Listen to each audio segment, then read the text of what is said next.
Sebuah memo internal yang bocor mengungkapkan Presiden Amerika Serikat Donald Trump berencana membubarkan Kementerian Pendidikan melalui perintah eksekutif dalam waktu dekat.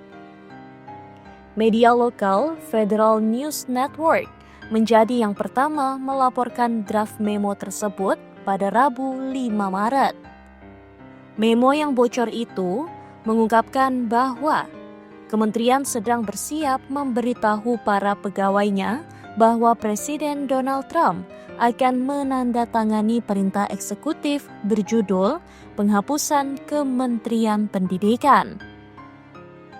Draft memo ini juga mengungkapkan staf Kementerian Pendidikan tengah aktif mempersiapkan pembubaran lembaga tersebut, termasuk merencanakan pemindahan fungsi-fungsinya ke badan federal lain sebelum Trump secara resmi mengeluarkan perintah penghapusan. Memo tersebut juga menegaskan bahwa janji lama Trump untuk menutup Kementerian Pendidikan akan segera direalisasikan. Kebocoran memo ini menjadi bukti paling konkret bahwa pemerintahan Trump mempercepat upaya pembubaran kementerian tersebut.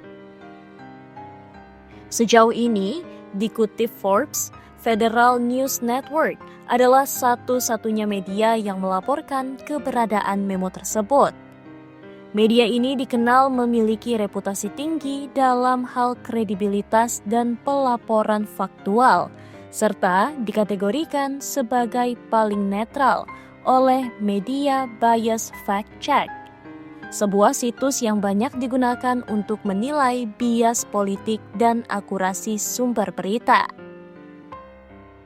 Draft memo ini juga sejalan dengan laporan-laporan pada awal Februari, di mana berbagai media termasuk CNN melaporkan bahwa Trump tengah menyusun perintah eksekutif terkait.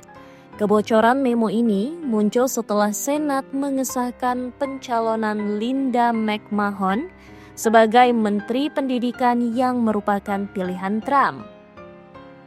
Isi memo bocor.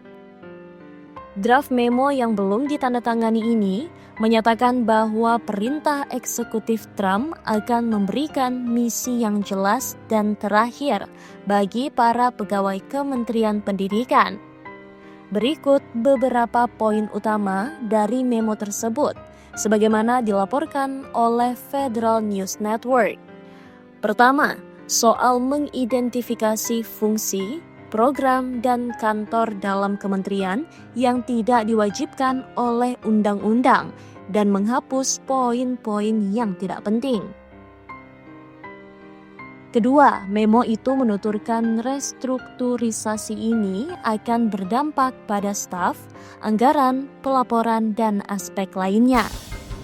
Ketiga, Federal News Network juga mencatat bahwa memo tersebut menyatakan bahwa Trump telah menugaskan Kementerian Pendidikan untuk menyusun rencana pemindahan dan penataan ulang fungsinya agar dikelola lebih efektif oleh lembaga lain. Penghapusan birokrasi seharusnya membebaskan kita, bukan membatasi kita dalam mencapai tujuan ini. Menghilangkan hambatan administratif dan birokrasi akan memberi kebebasan lebih besar bagi orang tua dalam menentukan pilihan pendidikan terbaik bagi anak-anak mereka.